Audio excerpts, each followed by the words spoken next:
All right. Hello, everyone. Taylor Wilson here today. We're live to talk about a very relevant and very important topic going on in the world today with my good friend, Doug Hartjes from Cor Consulting. Hey, Doug, what's up? Hey, good morning. How's it going? It's good. It's good. You and I met because we're both North Carolinians, and we got to know each other recently through doing some work around the AFP chapter here. And then we met up and had coffee, and I just learned so much about you. And we were talking in that coffee conversation about your work in the nonprofit sector and about all of the things going on in the nonprofit sector due to just new policy changes and all sorts of things going on in our economy and our government right now. So I wanted to bring you on to talk about this because we both have worked with nonprofits for a long time. You have been the CEO of some major nonprofits and have a wealth of knowledge in operating a nonprofit. And so I really wanted to bring you on to talk today about the shifts in funding for nonprofits and how we can adapt, because it sort of feels like COVID again, where like we get stuck in a hard place between a hard rock, right? Two hard rocks. And then we've got to pivot. We have to do things about it. So I wanted to get your thoughts on that today. Yeah, indeed. This is really a big topic for pretty much all nonprofits right now. That these executive orders and the federal funding freeze litigation that's going on right now, everybody's kind of wondering what's going on, what's the latest, and what do we do about it? And so I think this is a good time to really address some of those questions because it is on the minds of a lot of people. I just literally got off a call with a client of mine, and they are heavily dependent on Medicaid funding to operate their program. And if something were to happen to that, they would be devastated. It could end their program, and we don't want that to happen. So it's time to talk about what some of the possible implications are and what already happened. Because even though there's been injunctions, they're already withholding money, even though it's not legal.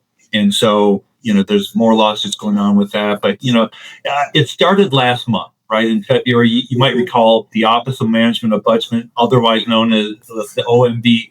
They issued a memo that called for all grants and loans to be temporarily paused. And that's a really big deal because if you, according to the Urban Institute, I wanted to tell you, more than 95% of all counties in the United States have charities that are receiving government grants. 90%. So more than 95% of all counties. More than 95%. Okay. Yeah. And then in all but 2 of 437 congressional districts, the typical nonprofit could not cover its expenses without government grants. So this is a big deal. So after that funding freeze was announced, there were multiple attorneys general and nonprofits that were suing, and there was a restraining order was ordered, etc. As of right now, the freeze is still in place. Okay, that's the good news. However, despite those preliminary injunctions by the court, some nonprofits, like I said, are still not being paid by federal agencies right now for services that have provided, that were already contracted with the federal government. So they're not following the orders, and that's kind of concerning. It's not good news. If this freeze goes into full effect, it could affect all kinds of programs like childhood cancer research, food assistance programs, domestic violence, suicide hotline programs, and so forth and so forth. The impact is really, it could be staggering. And, I don't want to sound any alarm bells yet, but, we need to be thinking about what the possible implications are. Yeah. And these are U.S.-based nonprofits. So it sounds like, so not just the nonprofits that are, in other countries and stuff getting grant money and aid, but like right here, you're saying 95% of nonprofits rely on grants. Okay, so let's break it down then. Given the uncertainty, what are some of the smartest financial moves that nonprofit leaders should be making right now to ensure stability and sustainability? So let's say they do lose that funding for some of those types of causes that you just called out. Yeah. How should we be thinking about funding if like it's just cut off? What do we do? Well, yeah, it's a great question. I mean, let's face it, things like this can create terrific uncertainty over the nonprofit sector, right? And like I said, most nonprofits receive some type of government funding. So right now, there's a lot of unanswered questions. So essentially, now's a good time to create some sort of, I would call it a crisis plan. A crisis plan of response should something happen. Just like every organization should have a good written crisis communication plan. Now's a good time to prepare your organization for how to handle a funding crisis, and that'll prepare you for some of the what ifs. So, you were asking about some smart financial move. I really think that, one of the first things that comes to mind is invest in more fundraising resources as opposed to cutting funding resource. This is really important right now. We need to be investing more money into our fundraising systems and our resources and our staff so that we can build up our revenue to the organizations that we are working with. And that's really important. It's hard for boards to do. It's almost ironic because most board members come from the corporate world and they wouldn't blink at spending some money to make some money. Yet there seems to be hesitancy sometimes for a board to approve or endorse spending more money in fundraising. And I really hope that if there are any board members listening today, that you'll reconsider that, because now is the time we really need to invest. If you're wanting to know a smart financial move, the first thing would be to invest in more resources so that you can raise more money. It's just, we're already stressed a lot in our nonprofit organization staff-wise. We can't just expect our fundraising staff in its current makeup to just go ahead and raise, 25% more or 50 or 100% more, especially if you lose funding. Yeah. But what does that investment look like, especially for the organizations that are like, but our hair's on fire? We have for the organizations that are like, we have no money. Yeah. Or like, we're so worried about losing the money that we're holding on to it like this. So what are let's say you could only invest in 3 things. What would those 3 things be? Or what would the one thing be when you're talking about like investing in fundraising resources? There's a few things that you really need to look at. Diversification of your funding portfolio, just like your personal finances, and diversifying your portfolio. I feel like a broken record saying this because most nonprofits have heard this before. But it's really important to look at how you're diversifying your portfolio and not being too dependent on any one specific funding source. I mean, look at your funding portfolio and create an action plan to increase support across all sources, but especially individual donors, because individual donors is an opportunity for us to really grow the number of individuals that support us. I think another thing too, Taylor, is donor retention. We have a donor attrition problem in our country. Okay, the average donor retention rate is less than 50%. And if you look at first-time donors, first-year donors, it's a mere 19% for first-year donors. We have a real problem. I call it the pandemic of nonprofit organization is our donor retention rate. So we really need to focus on, donor defections and looking at how we can keep people tied in. That means communication, in my opinion.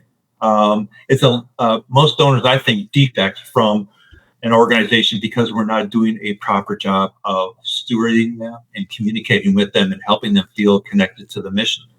So, I met with a potential client recently who's been the CEO of his organization coming up on almost 2 years now, and he's never met with one of his donors.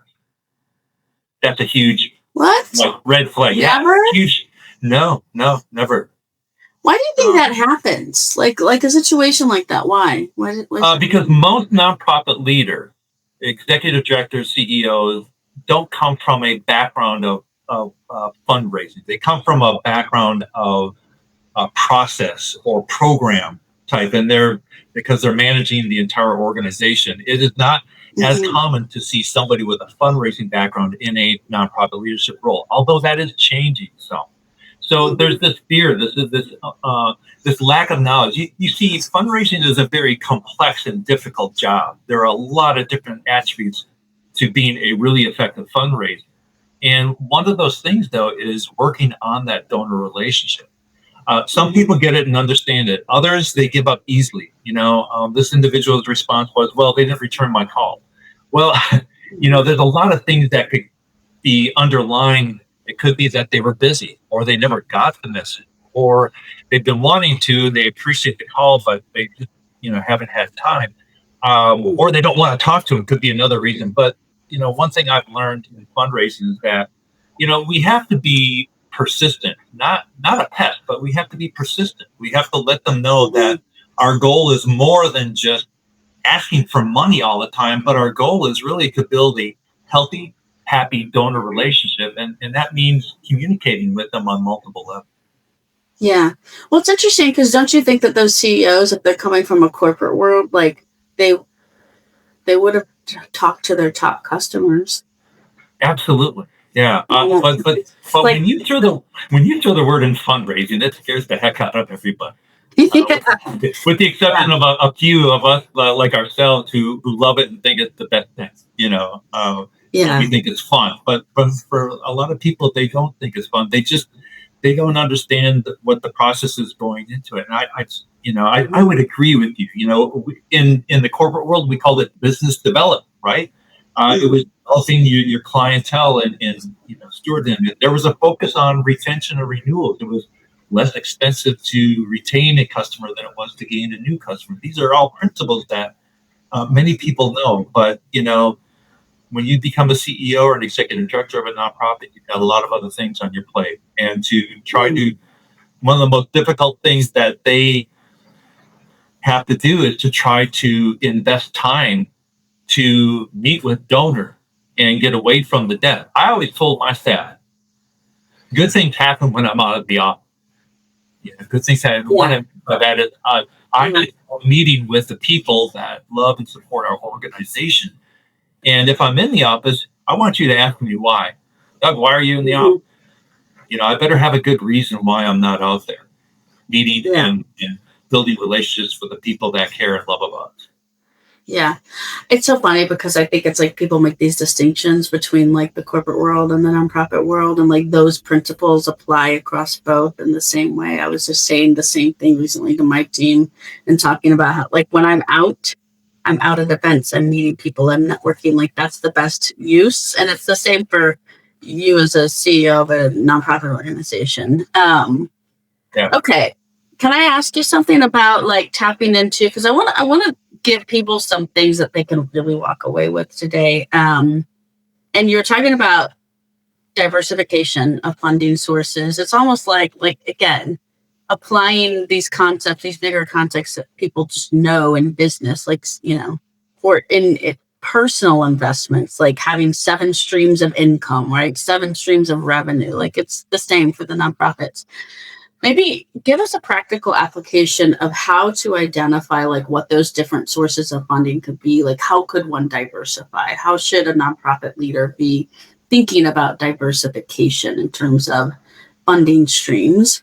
And if you've got any like kind of practical application from maybe a time when you were the CEO of an organization and y'all hit a rough patch and a hard time, like what did you do? How did you pivot? How did you find new funding streams?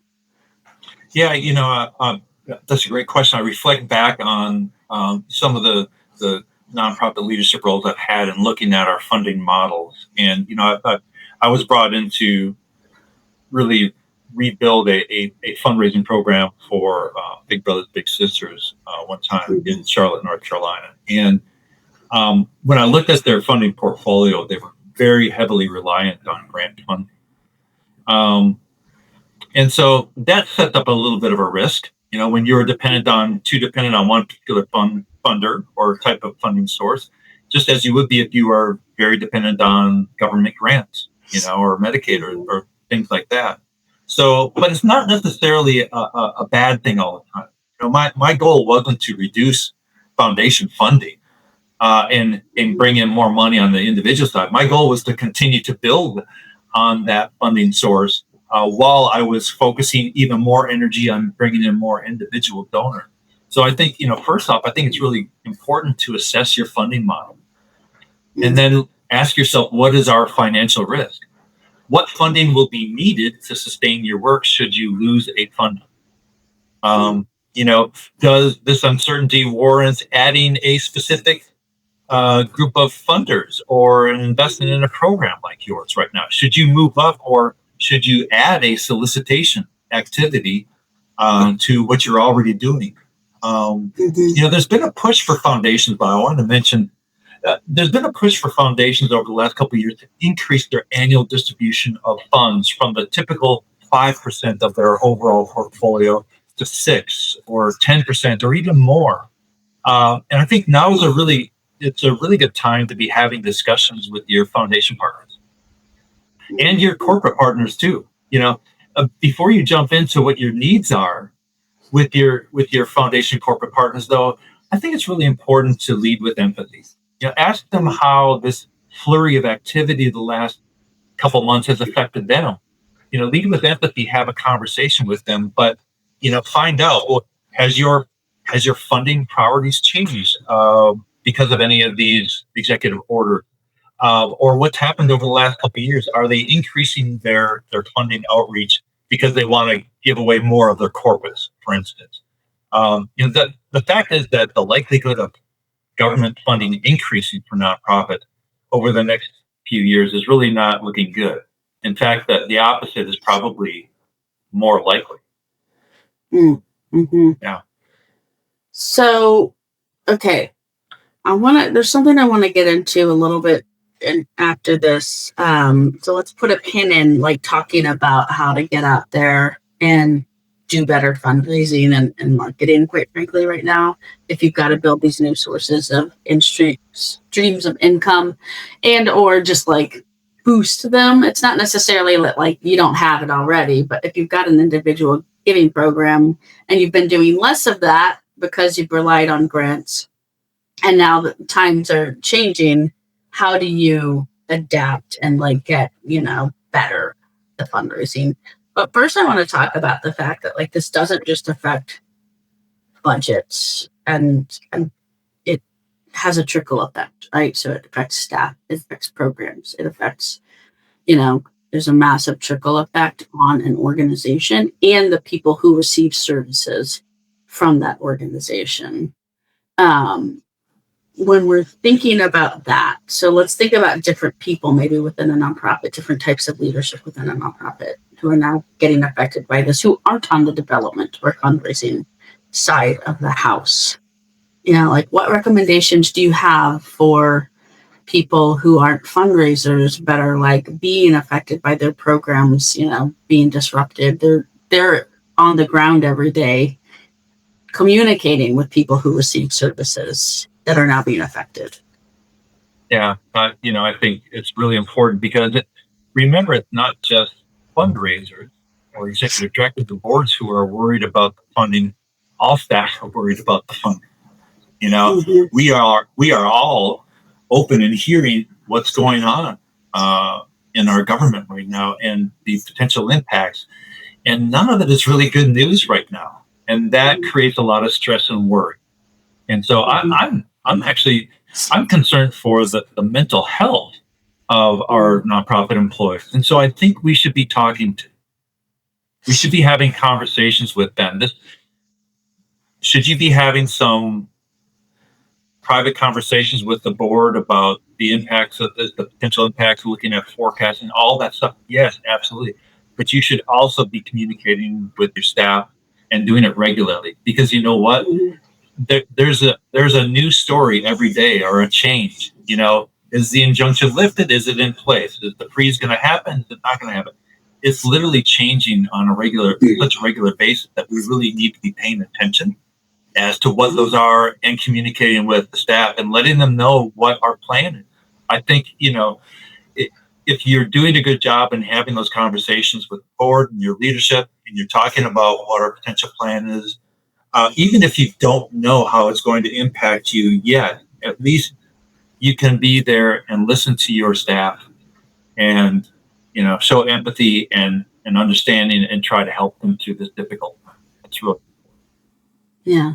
Okay, going back to that crisis plan, so like a crisis funding plan, what are the things we didn't really talk about? Like, what are the things that would go into that? Because like there's like PR, crisis plans, communication plans, but like when you're thinking about a different type of like, let's just call it an organizational crisis, an operation crisis. What does that kind of crisis plan look like? well. I think one of the biggest operational challenges for organizations is going to be having to do with even less resources, and that resources means staff. That Mhm. the implications are broad. Staff is usually an organization's greatest expense, and when you cut staff, that reduces your program's effectiveness, and with it, the number of people who can access your services or benefit from your organization. So, my concern right now is that every nonprofit leader is already pinching every penny they can and begging their board for more resources. So losing federal funding is going to hurt badly for a lot of nonprofits. And this is really going to, I think, test our resolve as a nonprofit and as a sector as a whole. So, I'm asking the people that I'm talking to, clients and others, are you having this discussion at the board level? Because the board needs to be all over this right now. And here's why. The board of directors has a fiscal duty to uphold and support the financial well-being of your organization, right? It's called the duty of care. And duty of care means exercising care in making the appropriate financial decisions for your organization. They should be actively participating in reviewing the organization's finances. So I really recommend that nonprofits do this forecasting and modeling that I was mentioning earlier as to what different financial scenarios might look like for you. For somebody, it might be, well, they might lose a program. For others, it could be a more broad swath of changes that are going to happen. Will any of the policy changes impact our mission? Yes or no? What programs might be at risk? How will it impact our clients? How will it impact our staff, our staffing? What about our internal policies? Do we need to rewrite any internal policies with some of the new wording that's not allowed anymore with some of these executive orders? Can we even continue to fulfill our mission given potential law changes? How are we going to pivot? These are all really good questions to be asking as you try to develop a kind of a crisis funding plan. I just advised the client this morning, come up with a couple different scenarios, because I was told that the board didn't really feel like it was an issue that they needed to worry about. And I said, oh boy, that's not what I want to hear right now. They said they wouldn't do that to us. And I almost said, you've got to be kidding me. They're doing this to everybody right now. They are indiscriminate in who they are stopping funding to. And so if you think that you are in some category over here that you won't be touched or that you're untouchable, I think it's time to jump off that cloud and get back to earth and start thinking about, what could potentially happen. Again, I don't want people to panic, but I think it's more important to be prepared. The Center for Effective Philanthropy did a study last month, and 94% of participants said that the climate is very likely to negatively impact their organization. So everybody's feeling this. It's time to start coming up with some different scenarios and have them ready. There's nothing like having a plan to help you feel more confident. Yeah, you need that plan internally for your good mental capacity. Your board needs it, for as reassurance. And guess who else needs it? Your staff, and even just as important, your donors. Your donors need to know that you have a plan, that you are talking about this, that you are preparing for a potential funding cut and what that would look like. And that gives everybody confidence that, you're going to make it through that. Yeah. Like the thing I'm hearing that's sort of like a theme here is, well, one is like, now's not the time to put your head under a rock. No. At all. Like it's the time to roll up your sleeves, and despite the fact that maybe you feel like the world's crashing down on you, It's time to roll up your sleeves, put some elbow grease into things, and really like talk. So talk to your donors, talk to your staff internally. Really, now's the time really to talk, and talk to your board. So if you're talking to your donors, your staff internally, and your board, and you're getting everyone on the same page, then you'll be able to start coming up with solutions for new funding options, for new fundraising campaigns, for new donor relationship development, all of those things that will help you get outside of this box where you are solely relying on grant and government funding. Yeah, I do want to talk about donors for me. That's okay. Yeah. I think this is a really important topic. There's one other thing that I wanted to make sure to mention too. When we were talking, just to wrap up that financial crisis plan. You know, in situations like this, it's always important to have consistent messaging. Just like in your crisis communications plan, you need to have the appropriate message. You never know when a radio station, the news, the media is going to reach out and say, we heard there's going to potentially a funding cut. You know, how is this going to impact you? They're looking for stories. They're looking for quotes. You know, be ready with the right kind of messaging. Here's how we're approaching this. Here's how we're addressing it. You know, we're not panicking, but we're prepared. Whatever that messaging is, make sure that the board approves it. The leadership of the organization approves it. And it's also important to have only one, maybe two spokespersons for your organization. And make sure that the staff knows y'all don't have to answer these questions if you get called. Just refer them to one person. But that's an essential part of a good crisis communications plan that applies also in this scenario with a crisis funding plan. Okay. Yeah. Defer to the person who's ready to talk. Right. And to talk on the topic. Yeah. Yeah. We don't want people to throw out their opinions. We just need some approved verbiage that will succinctly tell the community how we could be impacted and what we're doing to address it. That's all. Yeah. You mentioned donors for a moment. I wanted to say, these are important conversations to be having internally, but just as important externally with your donor. A client of mine just sent out a letter to their top donors, informing them about what the impact may be from the federal funding freeze. It wasn't a scare tactic to have them send more money, but it was a fair, I would say, an honest assessment of how these changes could impact their ability to deliver the mission, to serve their clients. It was really well done, well written. I would like to see everybody doing this right now. I think this is important. This matters. They sent it out to all of their major donors because they have a fairly large list. They couldn't send it out to everybody, potentially. But I think it's really important. By the way, I told you it wasn't a solicitation. But guess what? They got a $2,000 gift from somebody within 24 hours of sending the letter. And I think that's important to know, because we should remember our donors care deeply about what we do, and they want to help us. So communicating with them right now is really important. They're worried too. Okay? Make no mistake, they are worried too about all the chaotic and inconsistent messages that are out there. And literally we have to be paying attention, like I said, daily, constantly, because things are changing so frequently. So I think any nonprofit who receives federal funding should be communicating with their donors right now. Donors want to know what's going on, and that should be our focus right now. Is just like we did during COVID.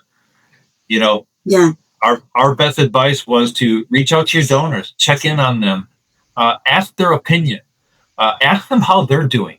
How do they feel about this? What's going on? Empathy is always a good lead, in my opinion, and can help. It helps donors relate. It helps open the door for deeper conversation. And I think it's really important too when you're having those conversations or creating that messaging, to be transparent. There's nothing wrong with sending a message that says these are tough times for our organization or uncertain times. There's nothing wrong with saying and here's how you can help either. But I think going back to having a plan, it's our job also to build confidence. We need to let our donors know that our organization leadership is on top of this, and we're ready to make adjustments if needed. and to tell them we're doing everything we can to keep our programs and mission going, and thanking them for their support and assuring them that you'll keep them up. So, I mentioned corporate partners too. I'm sorry, I feel like I'm going on and on, but corporate partners are really important because many corporations are being impacted by these changes too. Have they made any changes to their internal policies, diversity, equity initiatives, to their funding priorities? How can we continue to work together? These are all really important conversations to have. Yeah.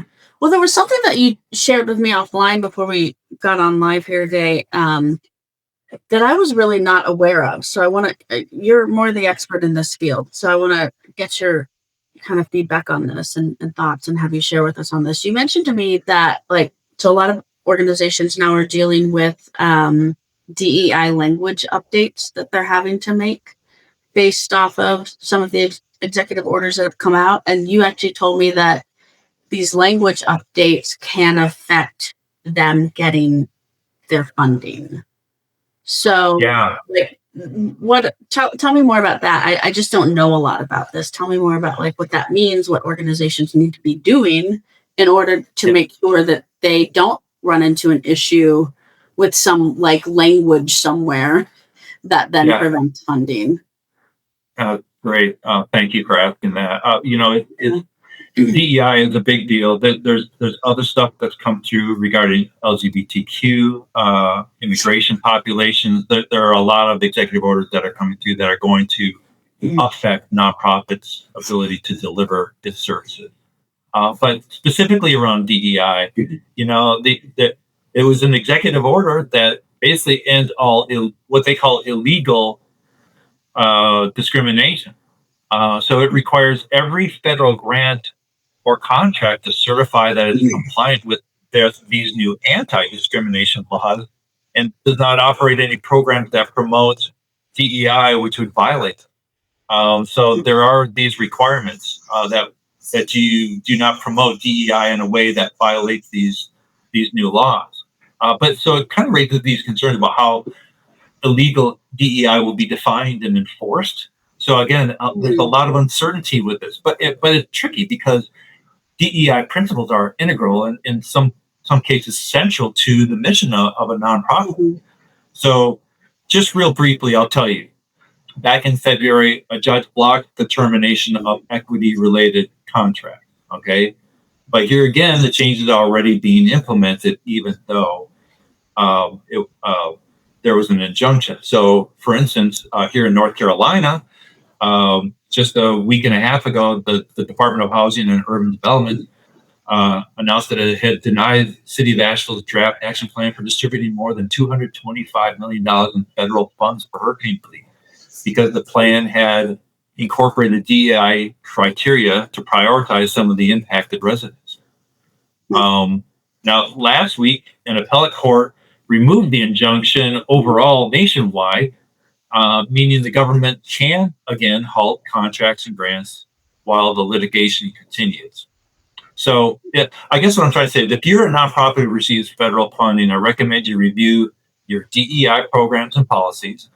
You might want to seek legal counsel to ensure that you're in compliance with any new or existing anti-discrimination laws and how that could potentially impact you. I'm hearing a lot of organizations we're hearing are scrubbing their websites, scrubbing their grant language, to remove certain words that would eliminate them from consideration. So now's a good time, again, talk to your corporate partners, talk to your federal funding contractor or contact to find out what changes are being made at all to their to their DEI programs. Some companies are scrubbing things, and we need to find out, is it going to affect our funding to the organization? It could impact the funding they provide, as well as their employee matching gift programs, for instance. If an employer has a matching gift program, they might say, well, we're not going to match your gift if it's going to a DEI initiative.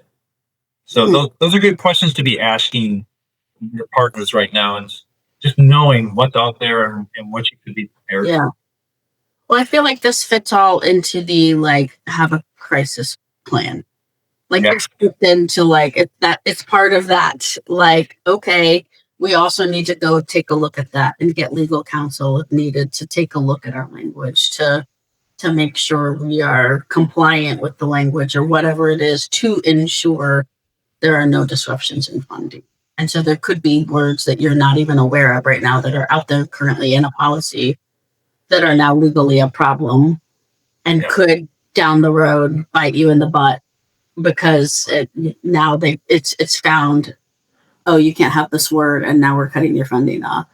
And it could be something that you weren't even thinking about, you know? Yeah.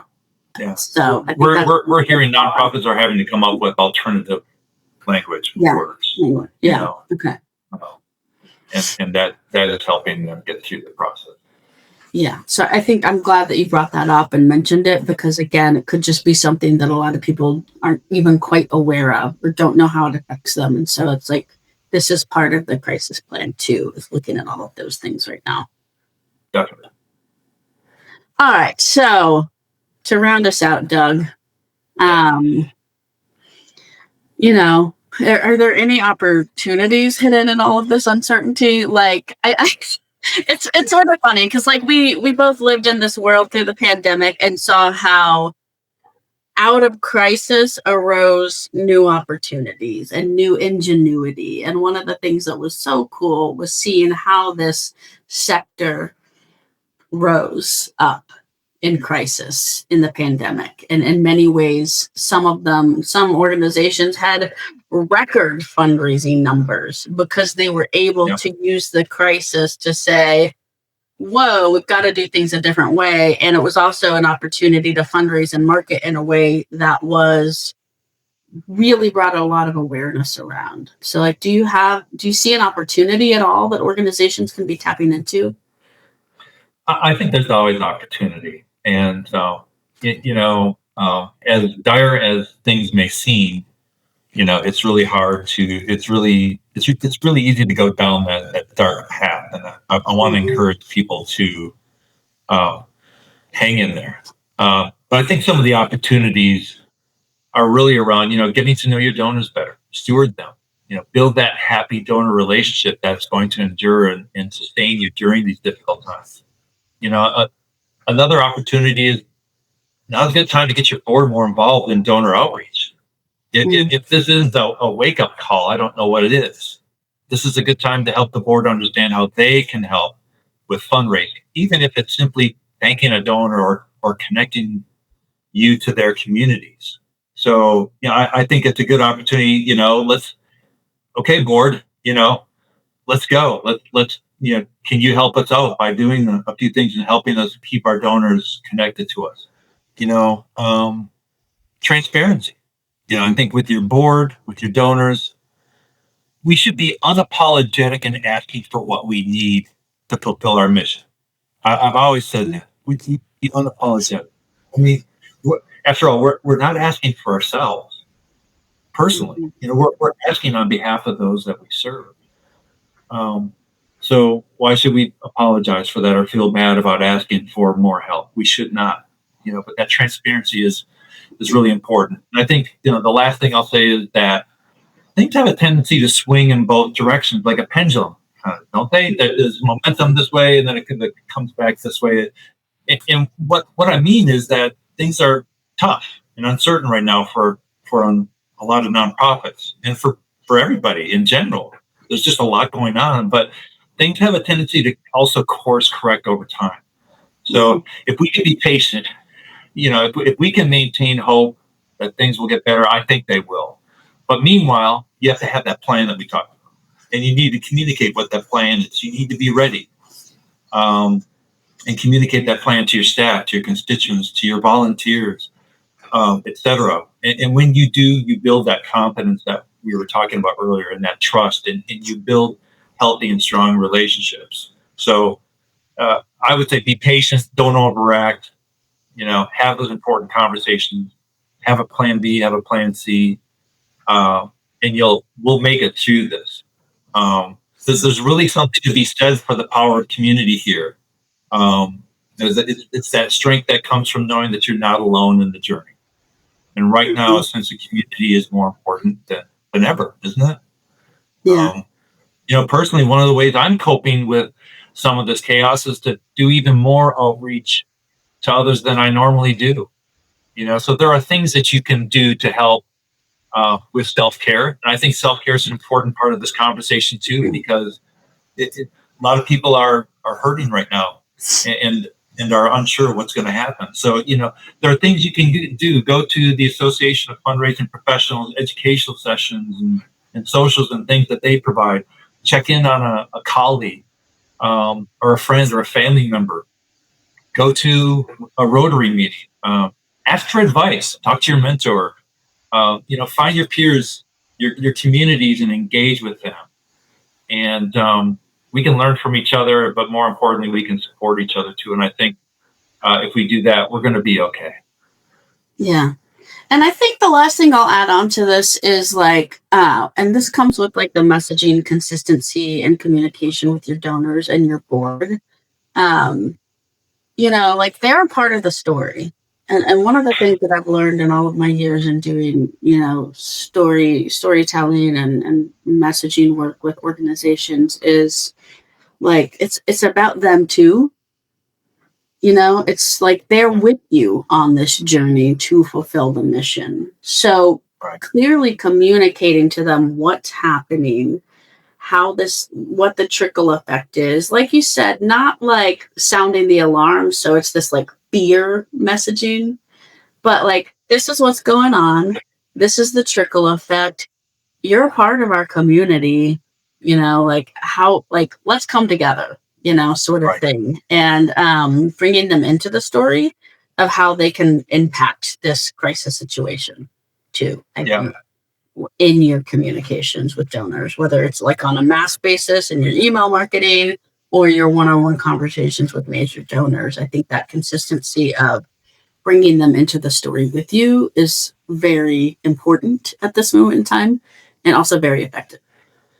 And that's what you would call good shizzle, right? That's good shizzle, yeah. You got it, Doug. You got it. I think I'm catching on. Yeah, yes.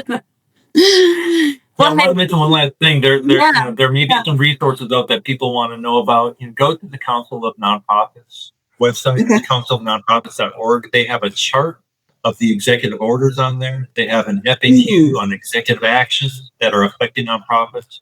And there's also a checklist that they call what to do when your federal grant or contract is terminated. So those are some good resources to look at just to kind of help you understand better. And they are updating that chart of executive orders on a weekly basis with what the latest news is or action is. So that's a good place to look. Website? I'm going to put it into the comments right now on our it's councilofnonprofits.org. So councilofnonprofits.org. Yeah. Okay, cool. Yeah, and so what we'll do too on our show notes, this was a live show today, but we will release it as a recording as well, and we'll put some of these resources in the show notes.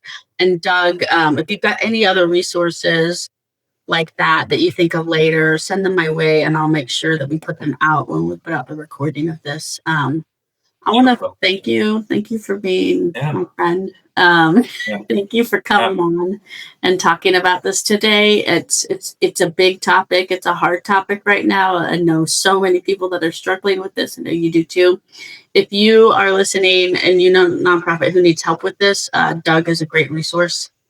He lives and breathes this every day. He was a CEO of, like you said, Big Brothers Big Sisters, Make-A-Wish Foundation here in North Carolina. And he has been consulting nonprofits for many, many years and just really knows his stuff. And Josh, thanks for chiming in. Josh also put in the direct link to the trend and policy issues. So that's a good resource to have.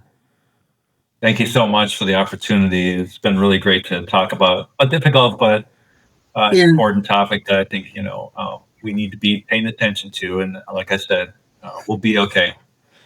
Yeah. People will get through it.